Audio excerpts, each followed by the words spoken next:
안녕하세요. 밤동아 TV입니다. 오늘 첫 번째 들려드릴 이야기는 좀 모자르긴 하지만 어머니 말씀만큼은 아주 잘 듣는 어느 착한 효자에 관한 이야기지요. 매번 실수를 저질러 꾸중을 듣지만 그래도 어머니의 말씀을 잘 들으려고 노력하는 모습이 재미있기도 하고 안타깝기도 하답니다. 어이없는 웃음을 통하여 지혜와 효도를 일깨워주는 이 이야기를 시작으로 오늘 준비한 옛 이야기 재미있게 들으시고 편안한 밤 보내시길 바랍니다. 감사합니다.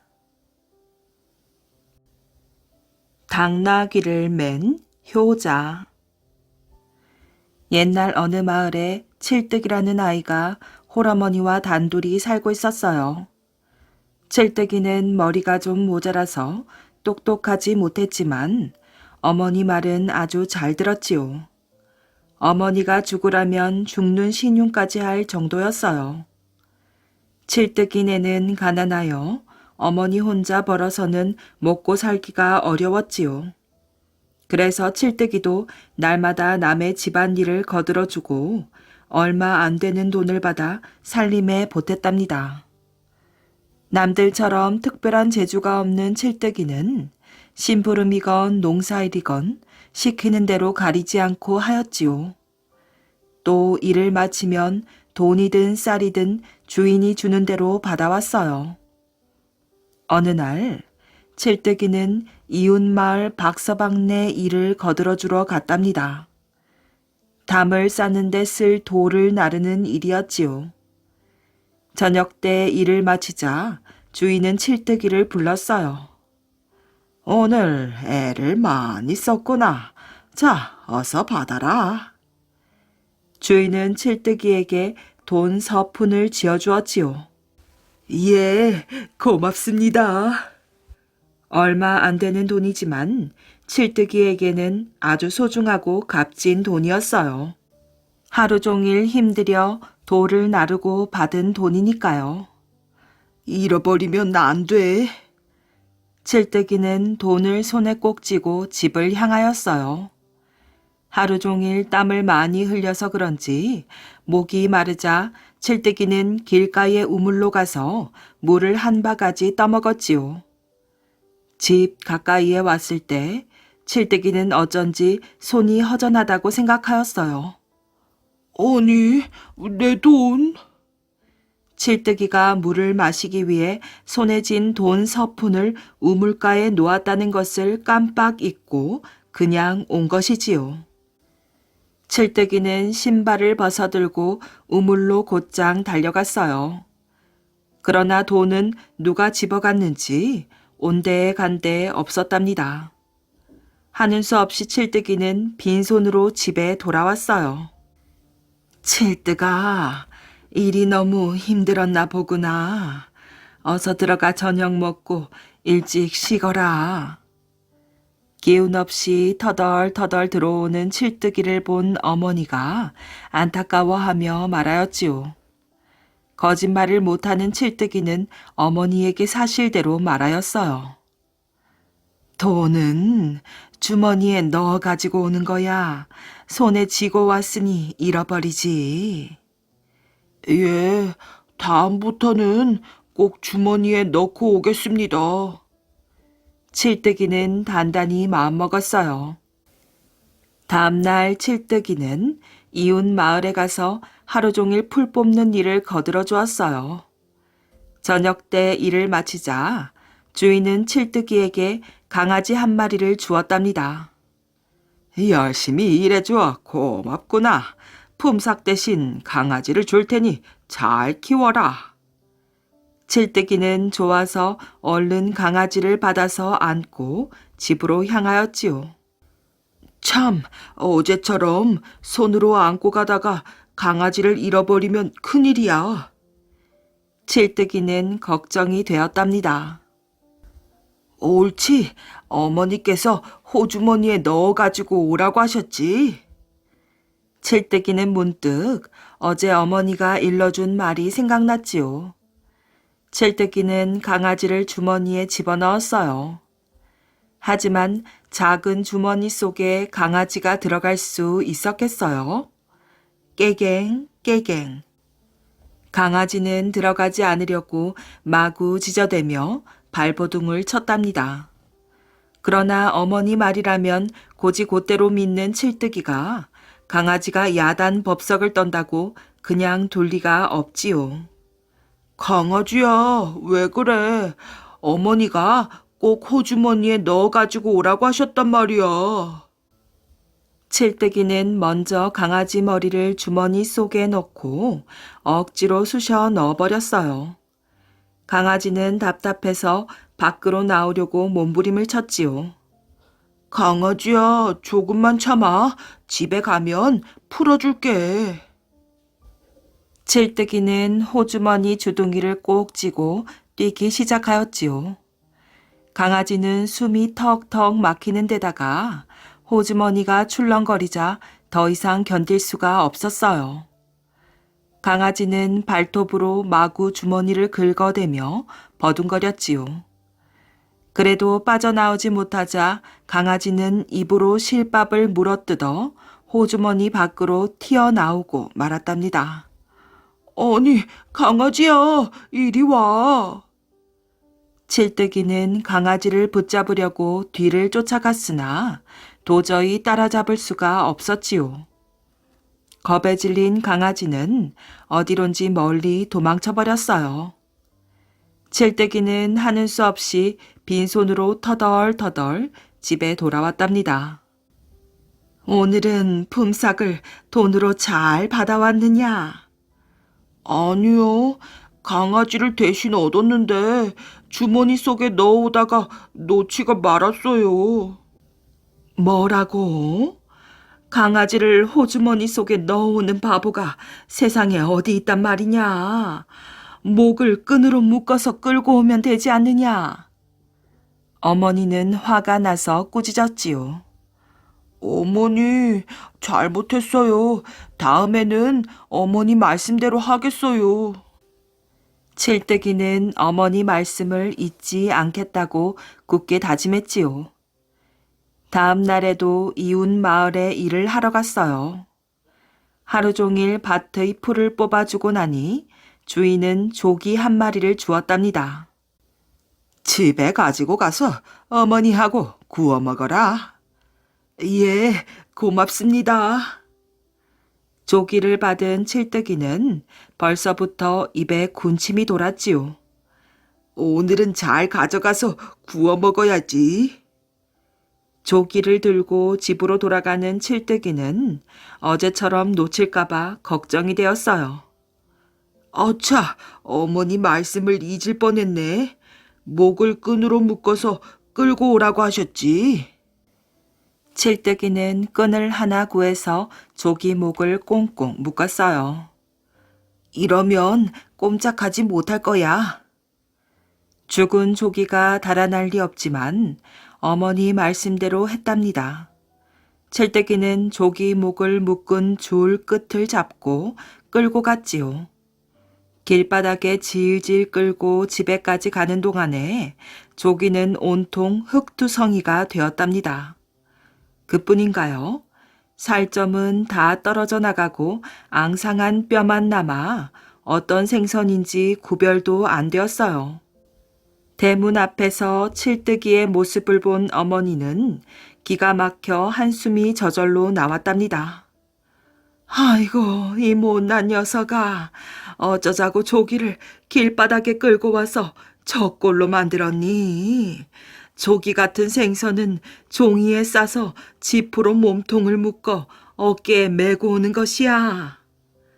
어머니는 하도 어이가 없어 큰 소리로 꾸중하지 않고 조용히 타일렀어요. 다음부터는 종이에 싸서 지프로 몸통을 묶고 어깨에 메고 오겠습니다. 칠뜨기는 어머니의 말을 또박또박 새겨들었어요. 이튿날 칠뜨기는 이웃마을 김부잣집 일을 거들어주러 갔답니다. 하루 종일 심부름을 하고 돌아가려 하자 김 부잣집의 어르신이 칠뜨기를 불러들였지요. 날마다 이 집 저 집을 다니며 이 일을 거들어 준다니 참으로 기특하구나. 내가 새끼 당나귀 한 마리를 줄 테니 잘 길러서 살림에 보탬이 되도록 하여라. 예, 고맙습니다. 어르신 은혜는 잊지 않겠습니다. 칠뜨기는 고개 숙여 인사하고는 하인이 건네준 당나귀를 끌고 나왔답니다. 그러나 칠뜨기는 걱정이 되어 눈앞이 캄캄하였지요. 종이에 싸서 지프로 묶어 어깨에 메고 오라는 어머니 말씀이 머리에 떠올랐기 때문이에요. 당나귀를 어떻게 종이에 싸서 지프로 몸통을 묶나? 그리고 어깨에 메고 오라 하셨는데 어떻게 무거운 당나귀를 맬 수 있을까? 칠뜨기는 골치가 지끈지끈 아파 주저앉았답니다. 아무리 힘들어도 어머니 말씀대로 해야 돼. 칠뜨기는 힘을 내어 벌떡 일어나 당나귀를 끌고 마을로 들어갔어요. 집집마다 다니며 쓰레기를 뒤져서 종이를 있는 대로 주워다 당나귀 몸통을 싸기 시작하였지요. 당나귀가 움직이는 바람에 몹시 힘들었어요. 당나귀 눈만 빼놓고 모조리 종이로 싼 다음 몸통 한가운데를 지프로 묶었지요. 자, 됐다. 이제 메고 가야지. 칠뜨기는 끈을 잡고 당나귀를 어깨에 메려고 제 어깨를 들이밀었어요. 그러나 저보다 훨씬 덩치가 큰 당나귀를 어떻게 맬 수가 있겠어요.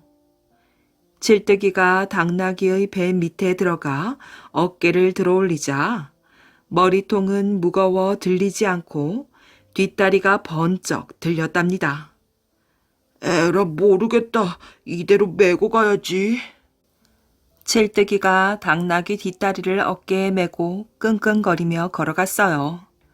뒷다리가 번쩍 들린 당나귀는 거꾸로 매달려 앞다리를 휘적거리며 끌려갔지요. 칠뜨기는 당나귀가 너무 무거워 비척비척 걸어갔어요. 집으로 가는 도중에 사또의 행차와 마주쳤지요. 사또의 행렬 속에는 사또의 외동딸이 탄 가마도 끼어 있었어요.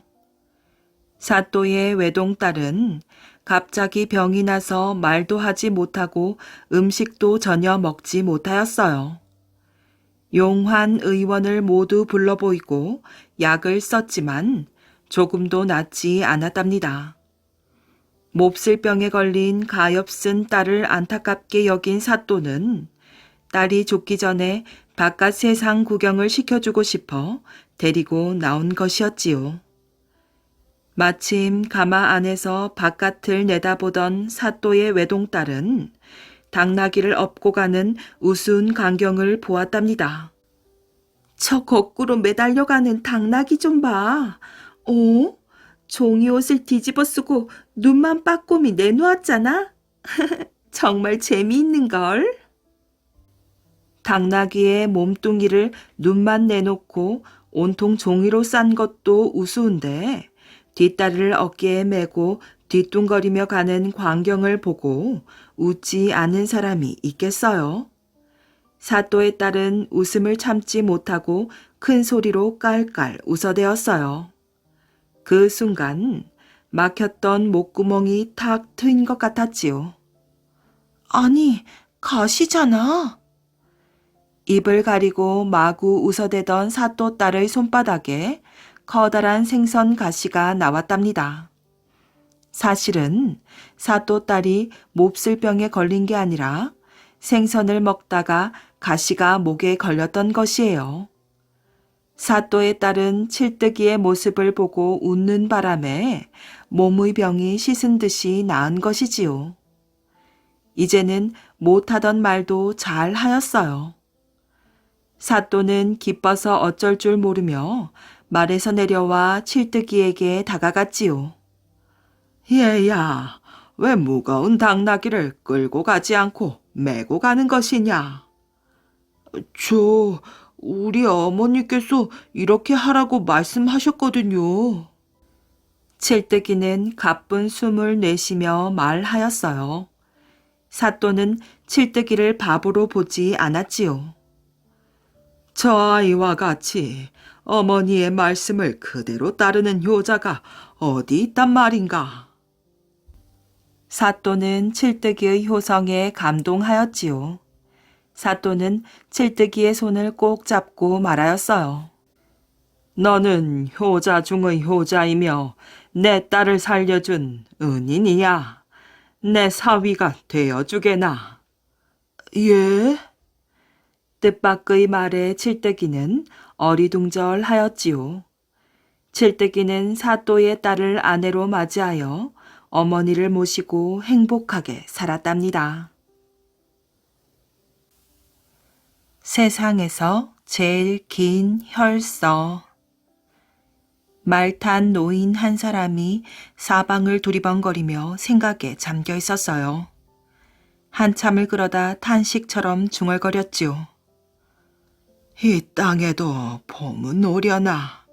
아니지. 땅에는 봄이 오지만 나라에는 봄이 멀었어. 그는 대궐로 가는 길이었어요.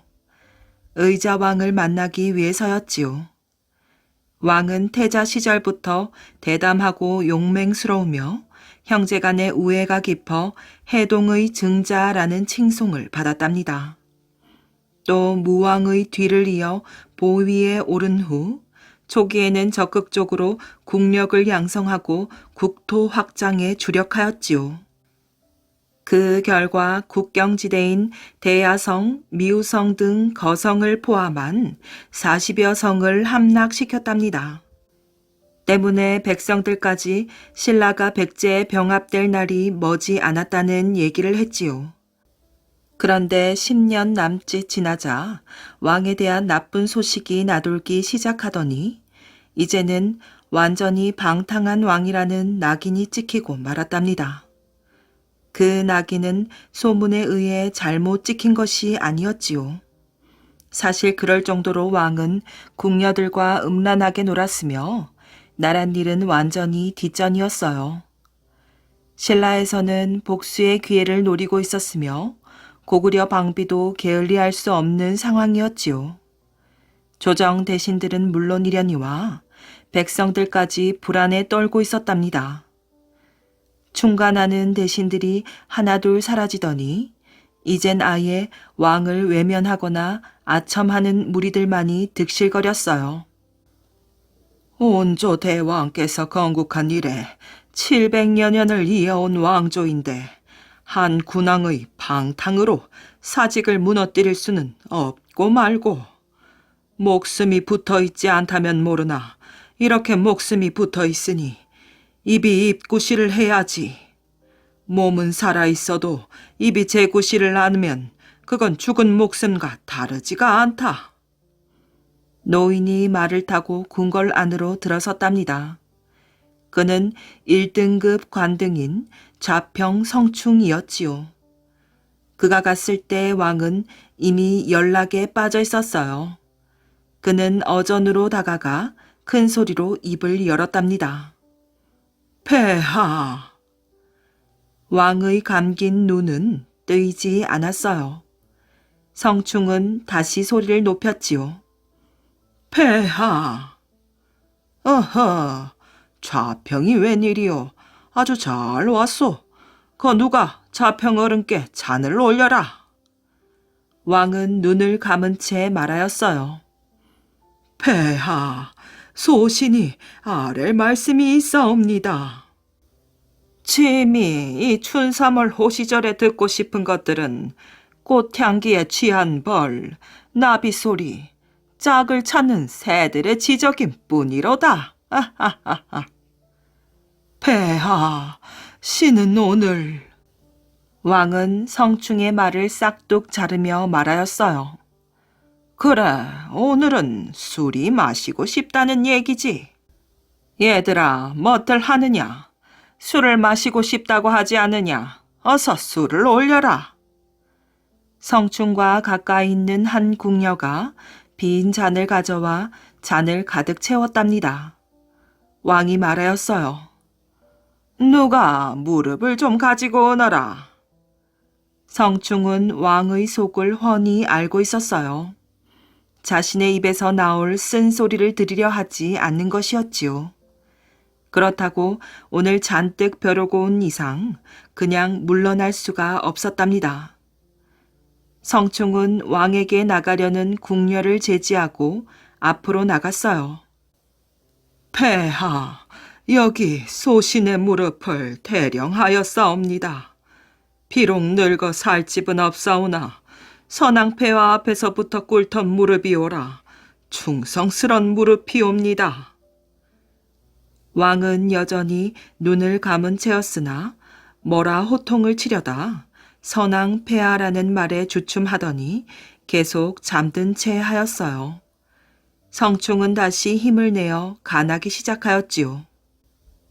폐하, 오늘 아랠 말씀은 소신이 아뢰는 것이 아니옵고 선왕폐하께 없어 내리신 유탁을 소신이 대언하는 것이옵니다.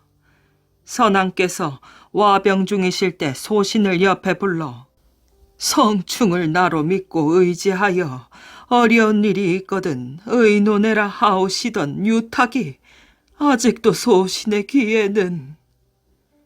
성충은 복받치는 눈물 때문에 말을 잇지 못하였어요. 그때 주체치 못한 눈물이 한 방울 왕의 용안 위에 떨어졌지요. 그러자 왕이 벌떡 일어나 앉으며 소리쳤어요. 아니, 어디다 더러운 콧물을 떨어뜨리는 것이냐? 콧물이 아니오라 눈물이옵니다. 듣기 싫다. 게 아무도 없느냐? 폐하, 정신을 차리시옵소서. 온조대왕 이래로 700년 동안이나 면면이 이어온 사직이 바야흐로 위태롭지 않습니까? 이 사직이 무너지는 날에는 폐하께서 어찌 무엇으로 종묘에 사죄하시렵니까? 술과 계집을 삼가십시오. 신라를 경계할 줄 아십시오. 이제 정신을 차리지 않았다가는 천추의 한을. 여봐라, 걔 아무도 없느냐? 당장 이 늙은이를 끌어내라.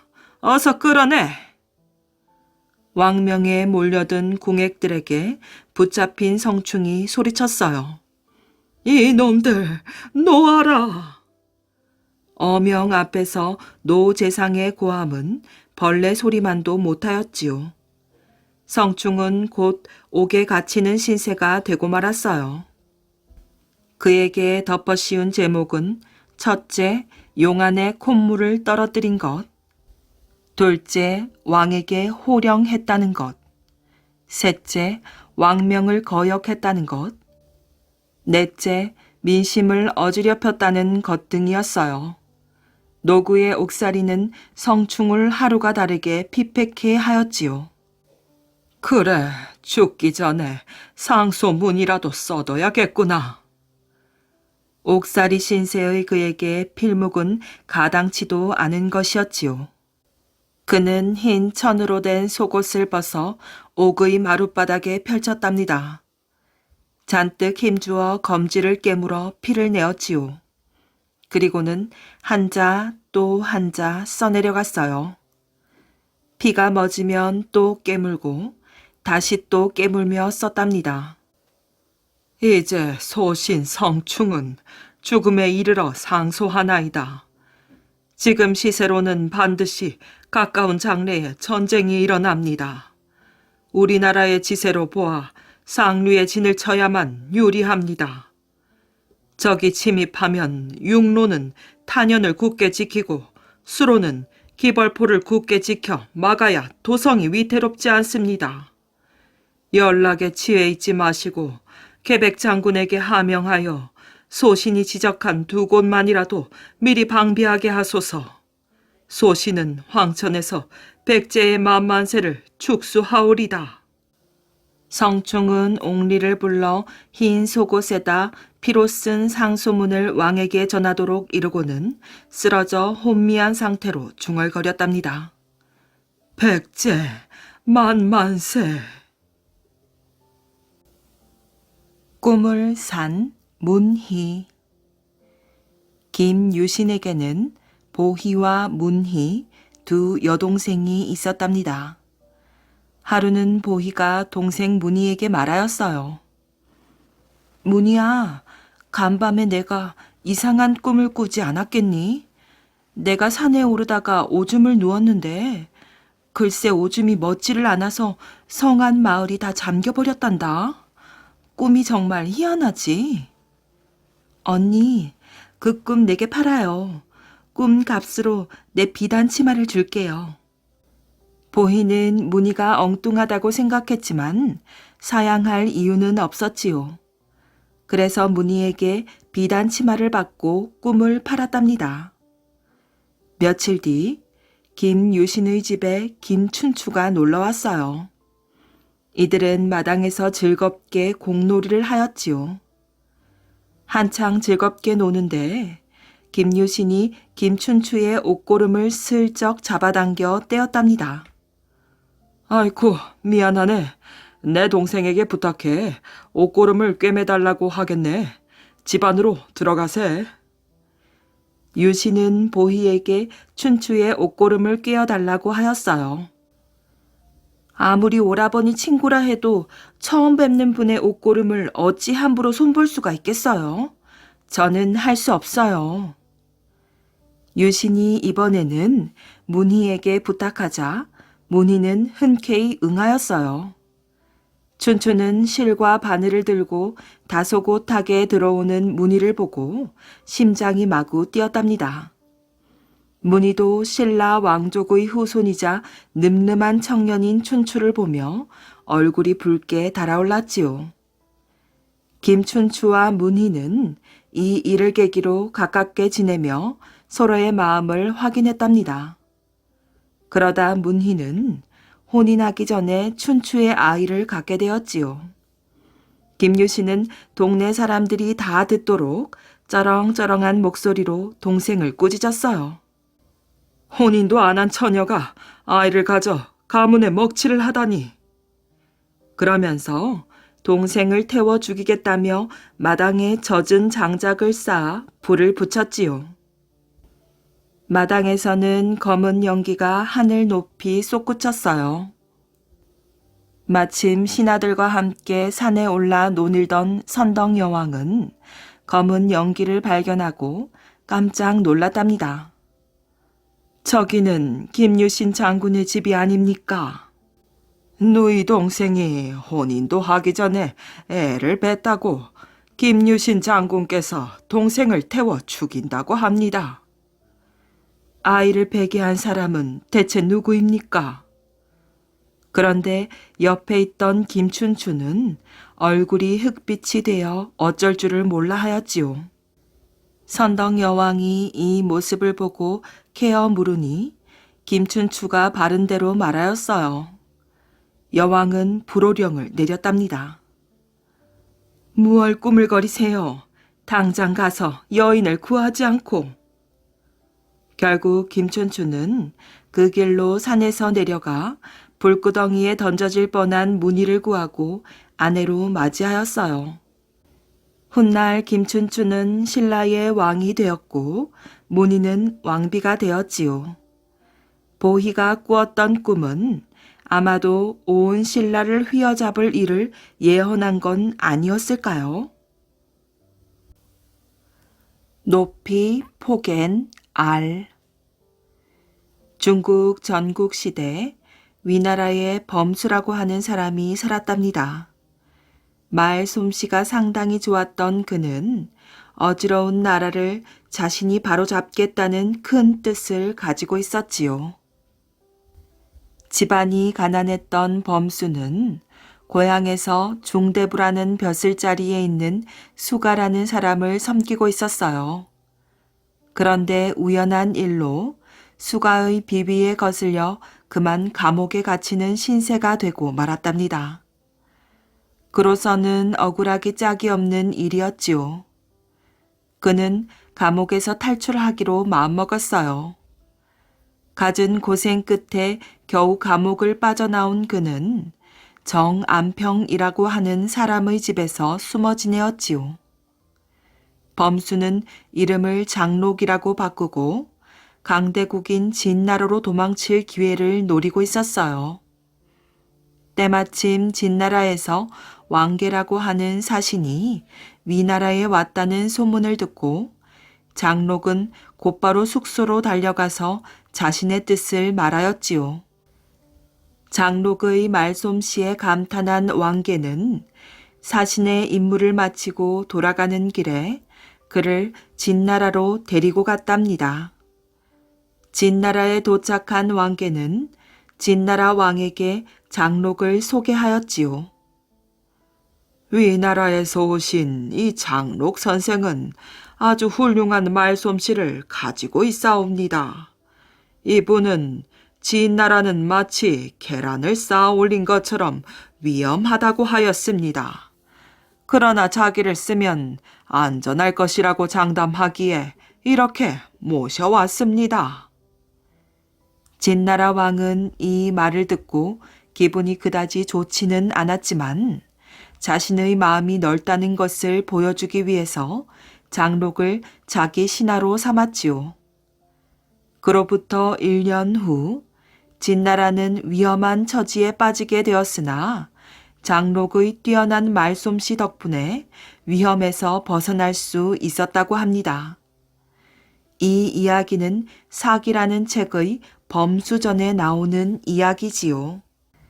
이야기 중 알을 쌓아 올린 것처럼 위험하다는 뜻의 고사성어 누란 지위는 조금만 건드려도 무너져 깨지고 마는 상태, 즉 아주 위험한 상태에 처해 있는 것을 말한답니다.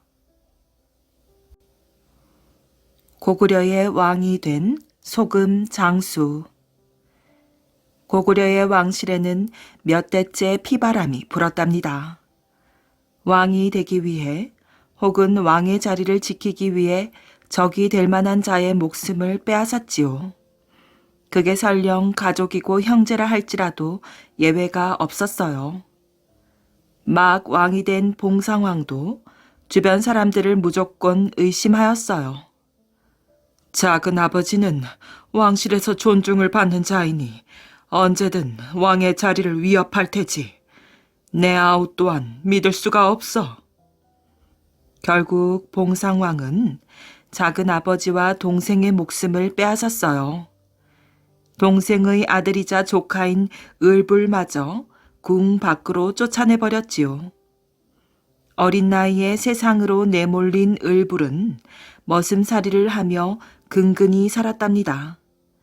하지만 너무 고되어 다시 거리로 나오고 말았지요. 을불은 푼돈으로 소금을 사 소금 파는 일을 시작하였어요. 서쪽 바닷가에서 소금을 사다가 산골 마을을 돌며 소금을 팔았지요. 하루는 날이 저물어 한 노파의 집에서 하룻밤 머물게 되었답니다. 을불은 그 대가로 노파에게 소금을 한 마리나 주었답니다. 그런데 노파는 만족하지 않았어요. 몇 번이고 소금을 더 달라고 요구했지만 을불은 소금을 더 줄 수 없다고 하였지요. 노파는 앙심을 품고 을불의 가방에 자기 신발을 몰래 넣어두었어요. 다음 날 아침 을불이 길을 떠나려는데 노파가 을불을 노려보며 고래고래 소리를 질렀어요. 도둑 잡아라! 은혜도 모르고 내 신발을 가져가는 도둑놈 같으니라고. 신발을 훔치지 않았다고 말해도 낯선 곳에서 온 을불의 말을 믿어주는 자는 없었지요. 결국 을불은 관리에게 잡혀가 소금도 빼앗기고 곤장까지 맞고는 마을 밖으로 쫓겨났어요. 한편 봉상왕은 백성들을 돌보지 않고 신하들에게는 포악하게 행동해 나라꼴이 엉망이었지요. 게다가 굶주리는 백성들을 데려다 궁궐을 짓는 일까지 시켰으니 원성은 끝이 없었답니다. 왕의 후손이신 을불 도련님을 찾아야만 합니다. 신하들은 을부를 찾으려 방방곡곡을 이 잡듯이 뒤졌지요. 그러던 어느 날 나룻배에 앉아있는 허름한 행색의 젊은이가 눈에 띄었어요. 꾀죄죄하고 남루했지만 그 자태에서 귀티가 나고 품위가 있어 보였지요. 그 사람이 바로 을불이었어요. 신하들이 다가갔지만 을불은 딱 잡아댔답니다. 저는 단지 소금을 팔러 다니는 천한 사람일 뿐입니다. 그러나 신하들은 을불에게서 남다른 기운을 느끼고 끈질기게 설득하였어요. 지금 임금이 그 위엄을 잃어 나라가 위태롭습니다. 부디 임금의 자리에 오르시어 어진 정치를 펼쳐주십시오. 을불은 신하들의 진심 어린 부탁에 결국 고개를 끄덕였어요. 얼마 뒤 봉상왕은 궁궐에서 쫓겨나고 을불이 고구려의 15번째 임금 미천왕이 되었답니다. 소년을 기다리는 도라지 꽃. 정말 예쁜 꽃목걸이야. 차돌아, 고마워. 도라지는 차돌이가 만들어 걸어준 꽃목걸이의 향기를 맡으며 몹시 기뻐하였지요. 차돌이는 혼자서 외롭게 살아가는 도라지 친구랍니다. 도라지는 얼굴도 예쁘고 마음씨도 아주 고왔지요. 하지만 아버지와 어머니도 없고 형제는 물론 친척 하나 없는 외로운 소녀였어요. 부모가 없는 어린 소녀의 이름을 아는 사람은 이 세상에 아무도 없었지요. 도라지란 이름은 마을 사람들이 그저 부르기 좋게 붙인 것이랍니다. 이웃에 사는 차돌이는 어릴 때부터 도라지와 함께 놀며 자란 오빠처럼 정다운 사이지요.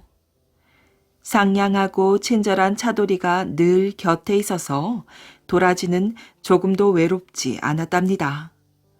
차돌이도 착하고 예쁜 도라지와 함께 노는 것이 가장 즐거웠어요.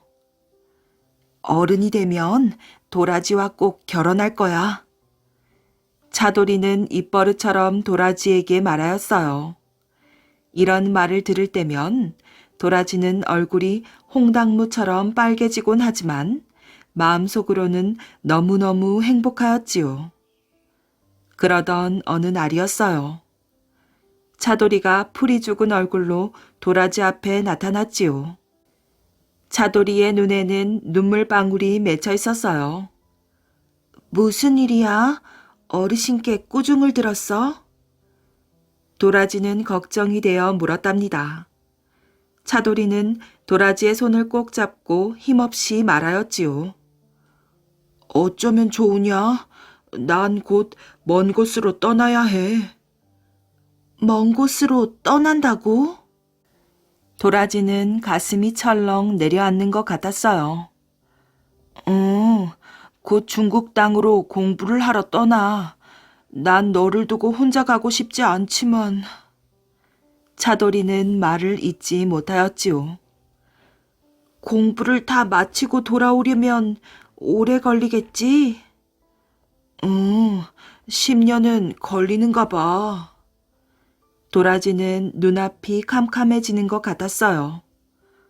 차돌이가 곁에 없으면 나 혼자 어떻게 지내나? 도라지는 갑자기 외톨이가 된 것 같아 서름이 복받쳐 올랐으나 꾹 참았답니다. 도라지는 훌륭한 사람이 되기 위해 공부하러 멀리 떠나는 차돌이에게 눈물을 보이기 싫었지요. 일부러 아무렇지도 않은 듯이 미소를 지으며 차돌이를 격려해 주었어요. 아무쪼록 열심히 공부하여 훌륭한 사람이 되어 돌아와. 그때까지 기다리겠어. 차돌이는 도라지를 꼭 안아주며 다짐하였어요. 나는 10년 뒤에 돌아오면 너와 결혼할 거야. 그동안 너도 틈나는 대로 공부를 해봐. 그럼 10년쯤은 금방 지나갈 거야. 차돌이도 도라지에게 약한 마음을 보이지 않으려고 의젓하게 말하고 작별하였어요. 도라지는 차돌이가 멀리 떠나자 쓸쓸한 나날을 보내었지요. 마치 날개 하나를 잃어 날지 못하는 새 같았어요. 차돌이의 얼굴이 떠올라 아무 일도 손에 잡히지 않았답니다. 도라지는 차돌이를 그리워하며 눈물로 나날을 보내었어요. 그러던 어느 날 도라지는 정신이 번쩍 들었지요. 약한 마음을 가지면 안 돼. 나도 차돌이처럼 공부를 해야겠어. 도라지는 용기를 내어 마을 뒷산에 있는 절로 스님을 찾아갔어요. 스님, 낮에는 절에 일을 하고 밤에는 스님의 가르침을 배우고 싶습니다. 허락해 주십시오. 도라지는 스님에게 간청하여 마침내 승낙을 얻어내었어요. 집을 나와 절에 들어가 살게 된 도라지는 능코 뜰 새 없이 바빴답니다. 새벽에 일어나 밥을 짓고 청소와 빨래를 하고 나면 산 속에 들어가 산나무를 캐어왔지요. 저녁밥을 짓고 설거지를 마친 다음 밤 늦게까지 스님의 가르침을 받았답니다. 도라지는 몸과 마음이 고단하여 견디기 어려웠어요. 그러나 공부를 마치고 돌아올 차돌이를 생각하면 모든 괴로움이 씻은 듯이 사라졌지요. 세월이 흘러 도라지는 절에서 봄을 10번이나 맞이하였답니다. 벌써 10년이 지났구나. 이제 곧 차돌이가 돌아오겠지. 도라지는 산나무를 캐러 갈 때마다 산 꼭대기에 올라가 두근거리는 마음으로 저 멀리 바다를 바라보았어요. 그러나 봄이 가고 여름이 지나도 차돌이는 돌아오지 않았답니다. 지루한 겨울이 가고 새 봄을 맞이했으나 차돌이한테서는 아무런 소식이 없었지요. 무슨 일이 생긴 게 틀림없어. 도라지는 차돌이 걱정에 아무 일도 손에 잡히지 않았어요. 도라지는 시주를 받으러 다니는 스님 차림을 하고 절을 나섰지요. 마을에 내려가면 차돌이의 소식을 들을 수 있을 것 같았기 때문이에요. 마을 어귀에 들어서자 개울가에서 아낙네들이 빨래를 하며 신나게 이야기를 나누고 있었지요. 도라지는 걸음을 멈추고 귀를 기울였어요. 차돌이네는 이사 간 뒤로 소식이 없지요. 그래요. 멀기도 하지만 아들이 변을 당했는데 무슨 경황이 있겠어요? 아니, 중국에 공부하러 간 차돌이 말인가요? 예, 소문으로는 공부 잘 마치고 집으로 돌아오다가 풍랑으로 배가 뒤집혀 죽었다고 해요. 아니에요. 내가 들은 소문으로는 중국에서 예쁜 아가씨하고 결혼해서 잘 산다고 하던데요. 아낙네들이 주고받는 말을 들은 도라지는 가슴이 무너지는 것 같았어요. 세상에, 부처님, 차돌이가 무사히 돌아오라고 10년 동안 하루도 빠짐없이 축원했는데 이게 무슨 날벼락인가요? 도라지는 마음속으로 통곡을 하며 발걸음을 돌렸지요. 도라지는 너무나 실망한 나머지 차돌이를 잊고 싶었어요. 법당에 들어간 도라지는 부처님 앞에 무릎을 꿇고 맹세하였지요.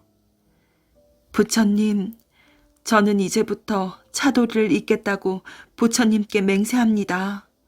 사람들을 피하여 깊은 산속으로 들어가 혼자 조용히 살겠습니다. 도라지는 스님에게도 하직 인사를 올렸어요. 10년 동안이나 함께 살아온 도라지가 갑자기 떠난다는 말에 스님은 몹시 놀라고 섭섭하였지요. 그러나 마음을 굳힌 도라지를 붙잡을 수는 없었답니다. 절을 나선 도라지는 사람들이 다니지 않는 깊은 산속으로 들어갔어요. 먼저 비와 눈바람을 피하고 잠을 잘 곳이 필요하였지요. 양지 바른 곳에 땅을 파고 나뭇가지를 걸친 다음 나뭇잎으로 지붕을 덮은 움막집을 지었답니다. 날마다 땅을 일궈 밭을 만들고 겨울에 먹을 양식을 준비하였지요. 산나물을 뜯어서 말리고 나무 열매를 따다가 저장해 두었어요. 도라지는 외로움을 일로 달래며 혼자 살아갔지요. 한 해가 가고 다시 여러 해가 지나갔어요. 도라지의 아름다운 얼굴에 주름이 늘어가고 머리카락도 희끗희끗해지기 시작하였지요. 도라지의 몸은 점점 늙어갔으나 마음속 깊이 자리 잡아 조금도 변하지 않는 게 하나 있었지요. 말할 것도 없이 차돌이에 대한 그리움이었어요. 머릿속에서 지워버리려고 수백 번 다짐하면 할수록 차돌이의 정다운 얼굴은 더욱더 뚜렷이 떠올랐어요. 차돌아, 나와 결혼한다던 약속을 잊진 않았겠지? 차돌아, 보고 싶구나. 지금 어디에 있니? 도라지는 가슴이 터질 것만 같아 움막을 뛰쳐나왔어요. 높은 산 꼭대기에 오르면 차돌이를 볼 수 있을지도 몰라. 도라지는 산 꼭대기로 마구 기어 올라갔어요. 나뭇가지와 풀잎에 찔리고 돌에 걸려 넘어져 도라지의 손발은 온통 피투성이가 되었지요. 도라지는 산 꼭대기에서 멀리 보이는 푸른 바다를 내려다보았어요. 마침 그때 수평선 너머에서 한 소년이 나타나 바람처럼 다가오고 있었어요. 왕자처럼 화려한 옷에 번쩍거리는 훈장을 단 멋있는 소년이었지요. 차돌이다. 차돌아, 왜 이제야 돌아오니? 나는 너를 기다리다 이렇게 늙어버렸어. 하지만 늦지 않았어. 다시는 헤어지지 않고 행복하게 살면 되잖아. 도라지는 기쁨의 눈물을 흘리며 차돌이를 품 안에 꼭 껴안았어요. 하지만 그 순간 차돌이는 온데간데 없이 사라지고 뒤쪽에선 누군가가 외치는 소리만이 귓전을 때렸지요. 도라지야, 너는 부처님에게 맹세한 것을 벌써 잊었느냐? 부처님에게 맹세한 것이라니요? 어허, 네가 절을 떠날 때 내 앞에 무릎을 꿇고 맹세하지 않았느냐? 차돌이를 잇겠다고 말이다. 그제야 도라지는 모습은 보이지 않으나 뒤에서 소리치는 분이 부처님이라는 것을 깨달았지요. 부처님, 약속을 어겨 정말 죄송합니다. 하지만 사람들을 피하여 움막에서 혼자 살아도 차돌이가 떠올라 견딜 수가 없습니다. 부처님, 이제 저도 늙었으니 죽기 전에 한 번만이라도 차돌이를 만나보게 해주십시오. 제발 부탁드립니다. 도라지는 모습이 보이지 않는 부처님 앞에 무릎을 꿇고 눈물을 흘리며 간청하였어요. 도라지야, 안타깝지만 너는 부처님과의 약속을 어긴 죄값을 받아야 하느니라. 부처님, 차돌이를 잠깐만이라도 만날 수 있게 해주십시오. 도라지의 애원도 아무 소용없이 부처님의 목소리마저 사라져버렸어요. 부처님, 부처님. 도라지는 너무나 안타까워 눈물을 흘리며 소리를 높여 외쳤답니다. 그러나 이상한 일이었어요. 목소리가 점점 입 안에서만 맴돌 뿐 밖으로 나오지 않았지요. 아니, 세상에 이런 일이. 내 몸은 어디로 갔지? 도라지는 당황하여 소리쳤으나 아무런 소리도 나오지 않았답니다. 왜 그런 것일까요? 바로 도라지가 꽃으로 변해버렸기 때문이지요. 도라지의 모습은 온데간데 없이 사라지고 바위 틈에 꽃 한 포기만이 외롭게 피어 있었어요. 마을 사람들은 이 꽃이 도라지의 넋이라 하여 도라지 꽃이라고 불렀답니다. 도라지 꽃은 지금도 산속에서 돌아오지 않는 소년을 생각하며 외로이 피고 있답니다. 그림 속의 아이. 옛날에 도수를 아주 잘 부리는 사람이 있었답니다. 얼마나 도술이 신통한지 도깨비도 못 당할 정도였지요. 구름을 타고 동쪽으로 가는가 했더니 서쪽 산꼭대기에 떡 서 있고 시퍼런 강물에 풍덩 뛰어들었다가는 독수리가 되어 날아갔어요. 이렇게 자기 몸을 무엇으로나 마음대로 변하게 할 수도 있고 또 남에게 자기 몸을 보이지 않게도 할 수 있었지요. 그러나 그 사람은 잘난 체를 안 했어요. 사람들이 보는 데서는 절대로 도수를 부리지 않아서 어느 누구도 그가 도수를 부린다는 것을 몰랐지요. 도수를 부리는 이 사람에게는 과거에 늘 낙방만 하는 친구가 하나 있었어요. 오랫동안 과거 시험을 보느라고 살림을 돌보지 않아서 쌀독이 바닥난 지 오래였지요. 아내가 이 집 저 집 돌아다니며 품을 팔아 겨우 죽을 끓여 먹고 사니 살림살이가 오죽하겠어요. 날씨는 점점 추워지는데 입을 곳도 변변치 않고 뗄감도 없고 그런데 먹을 것마저 없으니 걱정이 태산이에요. 선비는 할 수 없이 돛을 부리는 친구를 찾아가기로 했지요. 선비는 친구에게 사정했어요. 날씨는 점점 추워지는데 땔감은커녕 새때 죽도 못 쑤어 먹게 생겼다네. 어떻게 돈 좀 만들어줄 수 없겠나? 자네는 뭐든 마음만 먹으면 만들 수 있질 않나? 친구는 참으로 딱하다는 생각이 들었지만 청을 선뜻 들어줄 수가 없었어요. 내가 돈을 만들어줄 수는 없고 일자리를 마련해 줄 테니 일을 해보게나. 아닐세, 지금 그럴 시간이 없네.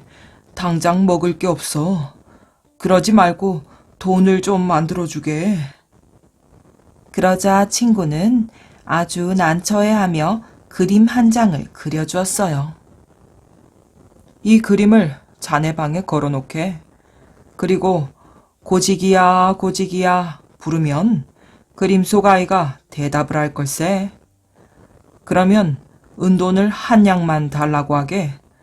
그러나 한꺼번에 너무 욕심내서는 아니래네. 그 그림은 큰 기아집 대문 앞에 아이가 열쇠를 들고 있는 그림이었어요. 선비는 집에 오자마자 안방 벽에 그림을 걸어 놓았어요. 그러고는 아무도 없는 틈을 타서 고지기를 불렀지요. 고지기야, 고지기야, 은돈 한 냥만 다오. 하면 그림 속 아이는 열쇠로 대문을 열고 들어가 은돈 한 냥을 꺼내 주었지요. 날마다 은돈 한 냥이 생겨서 이제 밥은 굶지 않았어요.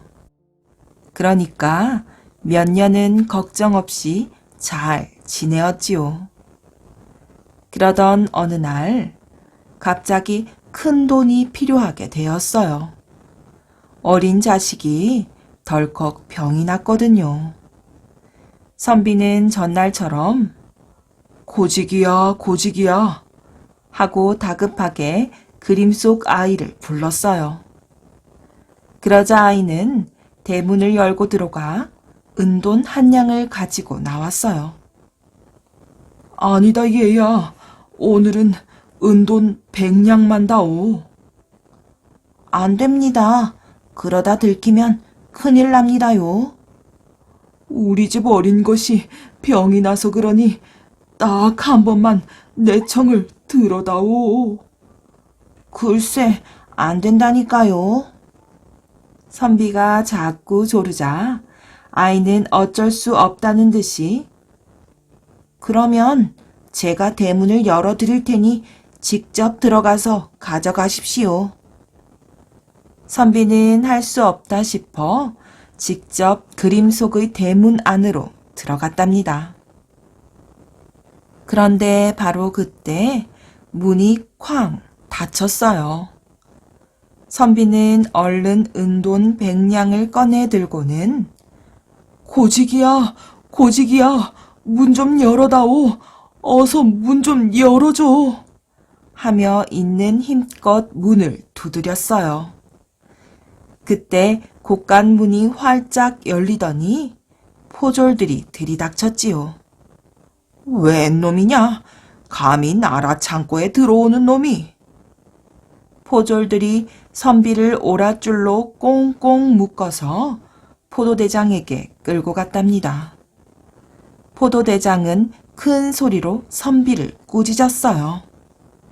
네 이놈, 어찌하여 나라 돈을 훔치려고 했느냐? 아닙니다. 저는 그림 속에 있는 기아집에 들어갔을 뿐입니다. 선비는 그림 속 아이에게 날마다 은돈 1냥씩을 받았다고 말했어요.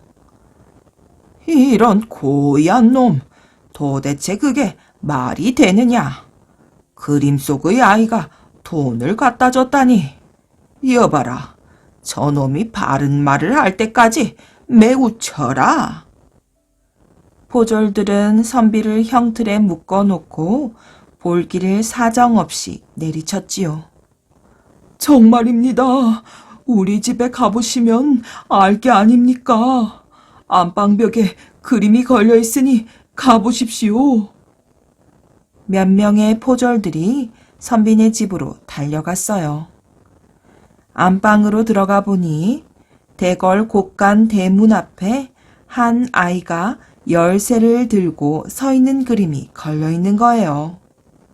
포졸들은 선비가 한 것처럼 고지기야 고지기야 하고 불렀지요. 그런데 그림은 아무런 대답이 없었어요. 아무리 목청껏 불러봐도 대답이 없자 그림을 방바닥에 내동댕이 치고는 돌아왔답니다. 그러고는 바른 말을 하라며 또 볼기를 사정없이 치려고 했어요. 할 수 없이 선비는 돛을 부리는 친구가 그림을 그려준 일들을 털어놓았지요.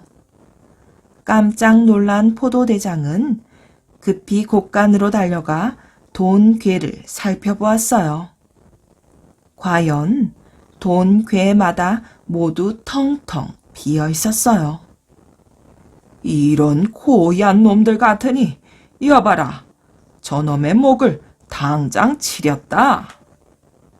그러자 무서운 칼을 든 망나니가 춤을 추며 들어와서는 선비의 목을 치려고 했어요. 바로 그때 회오리 바람이 몰아쳐 대궐 마당은 쑥대밭이 되었답니다. 선비도 회오리 바람에 휩쓸려 어디론가 날아가 버렸어요.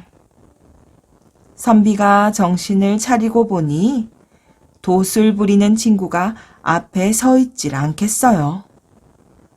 내가 뭐랬나? 욕심내면 안 된다고 일렀건만 웬 내 말을 듣지 않은 건가? 돛을 부리는 친구는 선비를 꾸짖고는 집으로 돌려보냈답니다. 집으로 돌아온 선비는 그 길로 과거 시험을 포기하고 시골로 내려갔어요. 그리고는 고향에 조금 남은 땅에서 농사를 지으며 조용히 살았답니다.